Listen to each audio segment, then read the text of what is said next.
altitude, really, what's critical is that obviously you need to have the right gear. You need to plan well enough. It's not complicated, but for instance, if you don't have a stove that works, then you can get in trouble very quickly, because the only water that's available is frozen. So you need to melt snow. And the only thing that can do that really is a stove, a functioning stove. Now there are other problems with going to altitude which make stoves less efficient.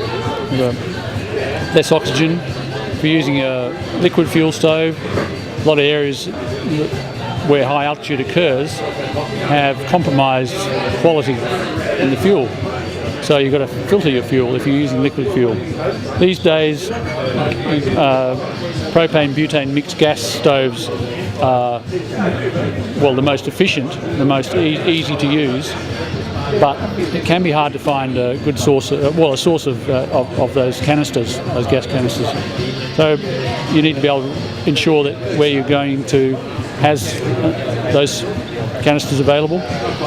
It's better these days. When I first started out, a lot of places you just couldn't get it, so you had to use kerosene. The kerosene was really dirty, and by trial and error we learnt the hard way that you had to filter the kerosene constantly.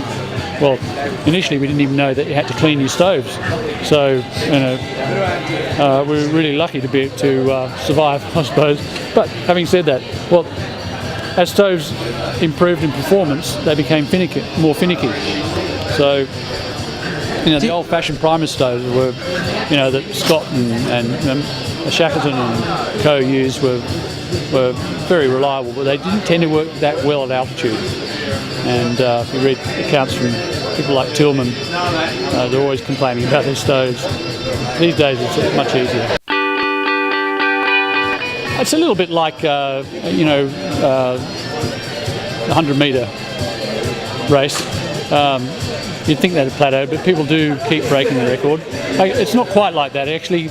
There will still be really big improvements in gear, and most of the improvements will be in weight. So lighter weight products. I mean, I look back over my mountaineering life so far, and the biggest improvement has been in the availability of lighter gear, lighter and warmer gear. I mean, you could have the warmest gear way back then, but it was just way too much to take. These days, you can get amazingly warm gear, which is quite light, very practical. So, it's getting much more comfortable these days. The one in Peru is Alpe Mayo. That is very beautiful. I'd say Ama Dablam is also very beautiful. The Matterhorn, obviously, very beautiful, but it depends on what sort of climb. I mean, if you're more of a big wall climber, you might say one of the Trango Towers, Uli Biaho. But in my books, and I'm biased because I climbed it, and the reason I climbed it was because I thought it was very beautiful. It's a mountain called Gashapon 4, which is just down the valley from K2. It was first climbed in 1957 by a very strong Italian team, and including Walter Bonatti, who was one of the summiteers. And it's just a shade under 8,000 metres. It's over 26,000 feet, so it's quite high. It's very steep on all sides, and I was lucky enough to make the second descent with another Australian Greek child and an American guy called Tom Hargis. So, in my view, that's one of them. Well, yeah, that's the most beautiful big mountain in the world. It really is it's shaped like that with a little flat region on the top. So it's trapezoid shape, with very steep west face, and yeah.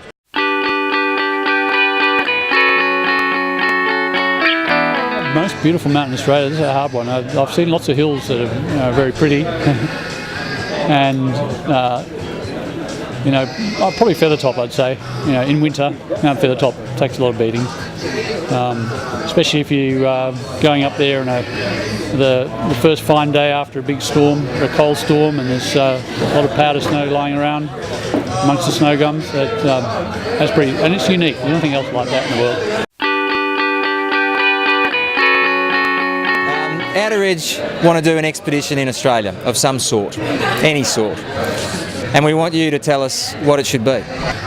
I think it's well, if you're alpine or desert, in the deserts are great, but in Alpine, well, since we're talking about mountains, we'll stay with the Alpine zone. I think some of the creeks which run down the western face of the Snowy Mountains make for the most exciting walking. They get scoured out during the snow melt in spring, and during the summer it's just a series of boulders, clear of vegetation usually. You might have to do a bit of scrub bashing, but they make for fantastic walking / scrambling. So you can do there are lots of them, and I don't know if all of them have been walked or even traversed, but they're great fun. They're really good fun. Boulder hopping, and you've got always the sound of, in the middle of summer, what's better in the dry country of Australia to be rock hopping amongst a crystal clear stream, the water trickling down, and you might bump into the odd tiger snake and jumping ant, but it's